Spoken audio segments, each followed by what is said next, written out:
StreessAnxietyCenter.com. If I may ask another question, I don't want to take up too much time. Yeah, no, go Basically, ahead. yeah, so how do you know the difference between whether your recovery has actually been stalled or it's just one of those cases where your body just takes so long to recover that it can take like a good 2-3 months before you see a difference? That's $1 million question. Because recovery isn't linear, like it's not we get better, week after week after week. It's tough to know, where we are in the recovery journey, because we can go through episodes where we experience great progress, where we see our symptoms tail off, we're feeling confident, and then for whatever reason, 1 or 2 weeks, we have a really bumpy stretch for some reason. And then, what we often do is errantly conclude that, oh my gosh, I'm going backwards, when in fact it's just the body acting up.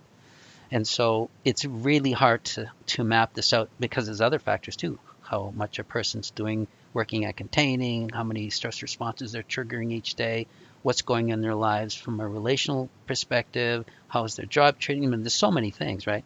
And what's a good number for stress responses per day? Like if you're triggering less than 20 first fears per day, would that be considered bad? Or like, I know the ideal number is none, but obviously I think it's also important to be kind of realistic in terms of not being perfect at all of it. Yeah, well, especially at the beginning. I mean, yeah, the goal is to not be triggering yourself off during the day, to living, because when you think about it, the stress response is really only geared for those really high emergency situations, which we don't encounter on a regular basis, not in today's lifestyle. So theoretically, we want to keep those stress responses low. But again, being realistic, if we're at a job where there's time pressures, well, we crank up our effort. How do we do that? Well, stress responses go up. So it's unrealistic to think we're not going to have stress responses. Now, when it comes to triggering them by fear, again, our goal is 0 per day. That's what we want to do, unless we're in, a real threatening situation. Now, again, being realistic, once the body's hyperstimulated, they're easy to trigger. And if we're in a habit of triggering ourselves with worry, well, of course, we're going to trigger a lot during the day. So our goal is not to count them. Our goal is to be better at containing. Sort of our number of times we contain those threats outnumbers the time where we let them go. So again, we want to tip the balance in the way of containment away from the stress responses. And the more successful you are, your body's going to make progress. And again, the more successful you are, the faster you're going to progress. So, but I wouldn't keep track. I wouldn't be counting them. Just recognize, okay, I think I'm doing a better job of containing. When those fear thoughts show up, I'm cutting them off pretty quick, and that's pretty good. And if I keep doing this, the other thing too, stress comes down. As stress diminishes, glutamate in the brain starts to diminish and the GABA raises, so we're able to contain better. So that's why we really focus on the stress at the beginning, because tipping the balance from a physiological standpoint is really helpful to keep ourselves containing well. But if you keep doing that, the body's eventually going to settle. Those levels of neurotransmitters are going to balance out, where you will be able to contain more, and that's when we see the success. And if you have like 1 or 2 months of no symptoms at all, it means your body is really close to stabilizing, and so that's a really good marker as to where you're at. Okay. And even in containing, even after a first fear got fired, like say just a random thought pops up, all of a sudden first fear gets fired. If you contain like literally less than a second after, like that's still considered good, right? Or does it need to be before that fear gets triggered? No. It's really tough. In fact, it's almost impossible to catch the first ones unless it's generated by a thought, because a lot of the first ones are involuntary and they happen so quick. Our job is to catch all the ones after that, and even if we're 2 or 3 down the road, we're still doing a good job of cutting them off. Because again, well, in that case, I'm solid then. All right. Yeah, if we're cutting them off and the body's not ramping itself up, then it's just a matter of time until it gets back down. But I wanted to say one thing. I'm noticing in your voice, you're kind of a hyper guy. Is that correct? Yeah. Okay. Yeah, quite a bit actually. Okay. Well, that hyperness is driven by stress hormones. So one thing that I had to do is I had to really work at calming my reactions to life down. I know it might sound like we're changing our personality, but we can still be passionate about things, but we don't have to be overreactive to them. And so it's something that I deliberately had to do, had to work at. Slowing my walk down, slowing my conversation down, slowing my activities down. If I'm at the job, rather than racing through them, which was my tendency back then, I had to say, no, slow down. I'm going to get this done when I get it done. I don't have to get this done right away. So it was a whole personality shift. But as we do that, again, the body stops producing the same volume of stress hormones each day, which also then facilitates recovery as well. Yeah, it's something I never really recovered. Thanks for pointing that out. Okay, yeah. It's a common one. Yeah. Just because of our behaviors the way they are. A lot of times we're perfectionists. A lot of times we're, super focused on efficiency, and we just get cranked up, and we just think that's how everybody operates, but they don't. So, Yeah. yeah, so we have to change how we do those things so that the body is not being punished by stress hormones all day. Right. Yeah. Okay. Well, I think that answers them all. Thank you. I appreciate it. Oh, great. I appreciate your patience. I know you've submitted a number of questions, and we've just been so backlog. I haven't got to them, so I'm glad we were able to chat about this Oh during this call yeah. today. Yeah, no, you know what? Those were just cases, and I haven't talked to my therapist. His name, well, Larry, by the way, and it was just Okay. like when I'm having a good day, I just don't care. When I'm having a bad day, it's nothing but questions, questions. So it's just Yeah. like, yeah. Oh, I But get yeah, it. no, I've he's back on those now. So Oh, yeah. yeah. I get it. I was the same way. So, yeah. So, yes. Hi. Hi, this is Anne. I'm new also. Hello, Anne. Can I? Hi. I think I need some help with containment statements for loneliness. Hmm. My anxiety kicked in shortly after several moves. And I'm in a new town and don't know many people, and I don't work. I can't work. And I don't have a whole lot of support that I think is quote unquote good enough. Mm, Like I wanted to put in a plug for the forum because people just don't come and use it. I'm the hmm. only one often, Yeah. and one other person maybe. But anyway, I know that relationships are important, but I just don't have them right now. I have a good husband, and I'm grateful. I'm working with one of the therapists, and I just started in December, so I'm new. Hmm. And I one of the reasons we moved is because our families are very toxic, so that's part of my underlying stuff. Mm, yeah. So I guess I just am looking for some help for how to contain the loneliness. I do have. I've tried other support groups. But either they're too religious and they spiritualize it too much, Hmm. or they're just defeatist that you just can't get over this and Mm. da da da da. I'm not finding solid support.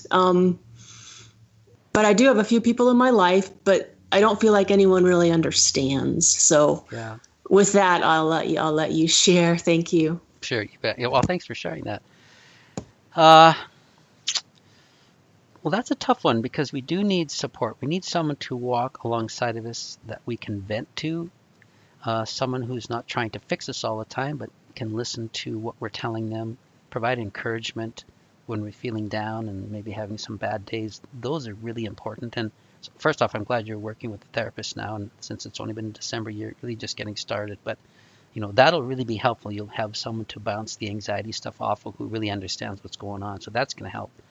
In terms of, especially for females, I mean, females reduce stress by interacting with people, like to share, talk, and those kind of things. And so not having that support to do that with is tough because then what it does, it doesn't give them an opportunity to relieve that stress. So how can you do that in new towns and so on and so forth? I don't know. Let me ask you a question. How do you feel about meeting new people? Well, I've done some outreach. I have met new people, and not anyone yet. Well, one person, but she's not very available.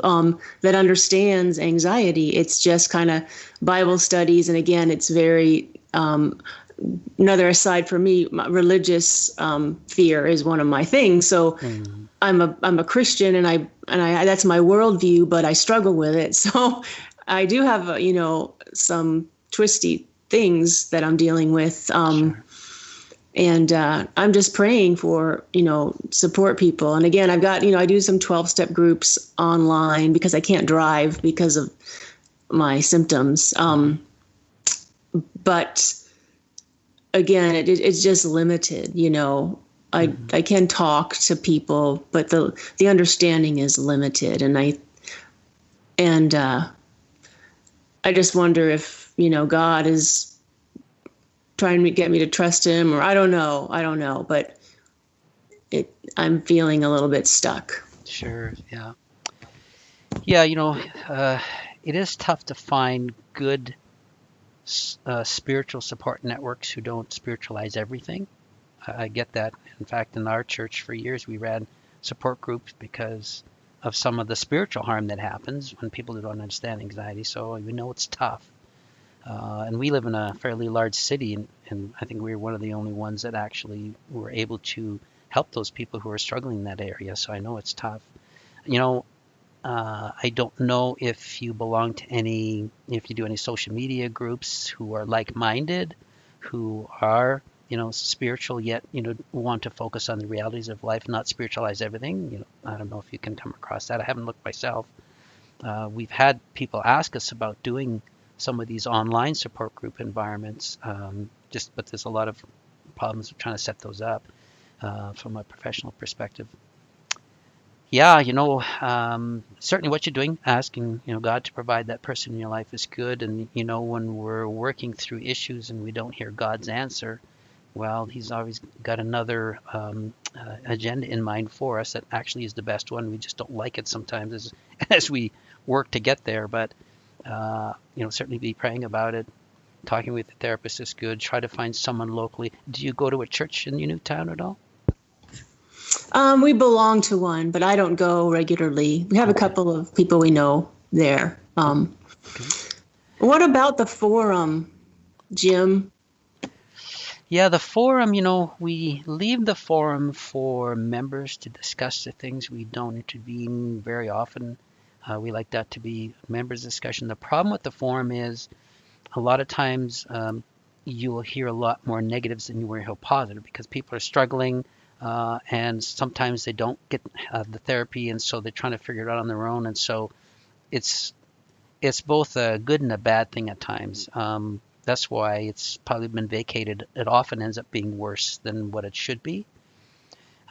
Just because, again, people like to vent, and, if you look elsewhere online, you'll probably see a lot of negatives, a lot of comments saying that you'll never get through this, and it's hereditary, it's caused by chemical imbalance, and all the same old, things that we've been trying to battle for years.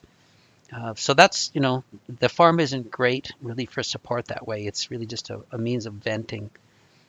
Even in the past, when we were more active at it, it still ended up being the same way. That's why we recommend therapy all the time, because if a person isn't going to do their underlying factor work, they're going to struggle.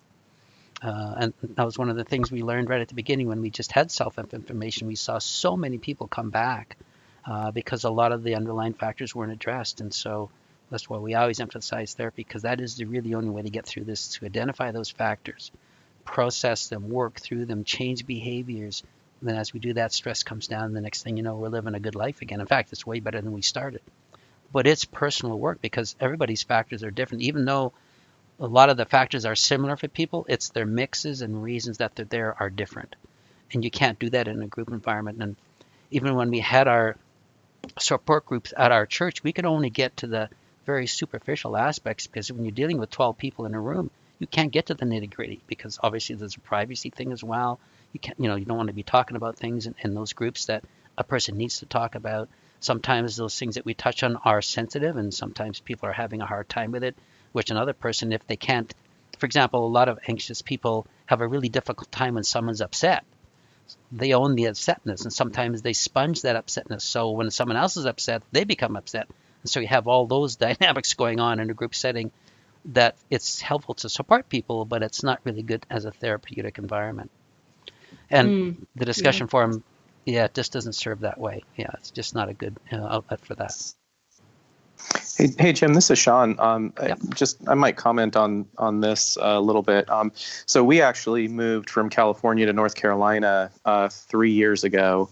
And so we experienced the same thing. But during this time, August through October that I mentioned earlier, I had asked my pastor at church if I could start an anxiety group. And to be honest, I was a little bit concerned about it, thinking, well, what's really going to happen with this? Is it going to be overwhelming? Is it going to be underwhelming? But in reality, we had I think we had about a total of 11 people sign up, and then on a frequent basis, we might have had 4 or 5 people attend. And we used the book by Max Lucado, Anxious for Nothing, just as a basis. And when I went into it, I basically said, look, I'm not here to give you therapy. I'm not a therapist. I'm recovering myself. And I gave them anxiety center information and shared my experience and all that. But from a perspective of maybe getting together with like-minded individuals, that may be something, Anne, that you might consider. I know it might be a little bit scary, but the people that we had were fantastic. They were actually, all of them were very uplifting. We didn't have what I was afraid of is where people were going to kind of come in and really just start dumping on the group and bringing it down. It really was very positive. I think Max Lucado helped keep it positive.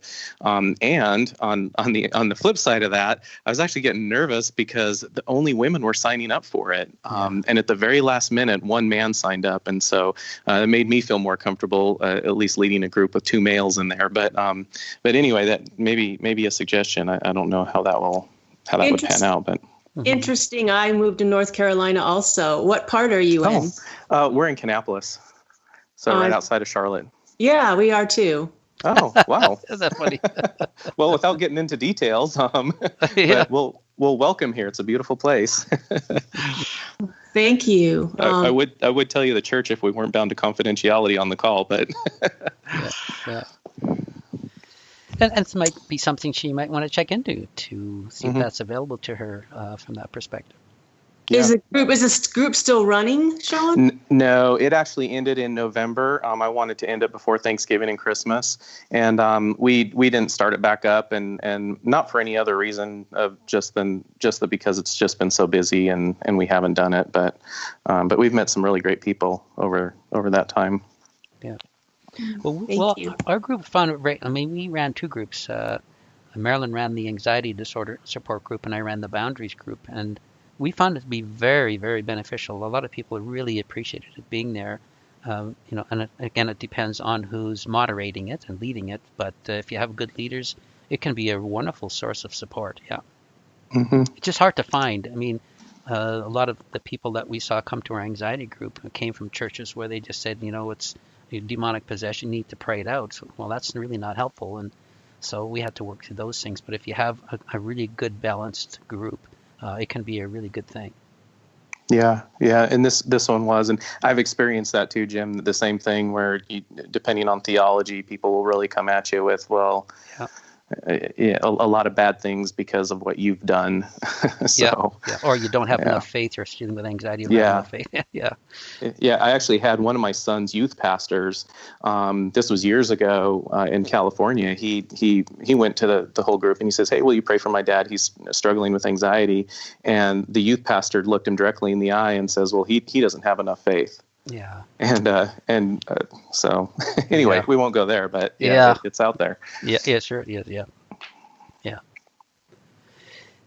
So, you might want to consider that and become a part of that group, and or if you like, I could, if you give me permission, I could send your email address to Sean, if that's okay with you, and then you could connect that way if you think that's worthwhile.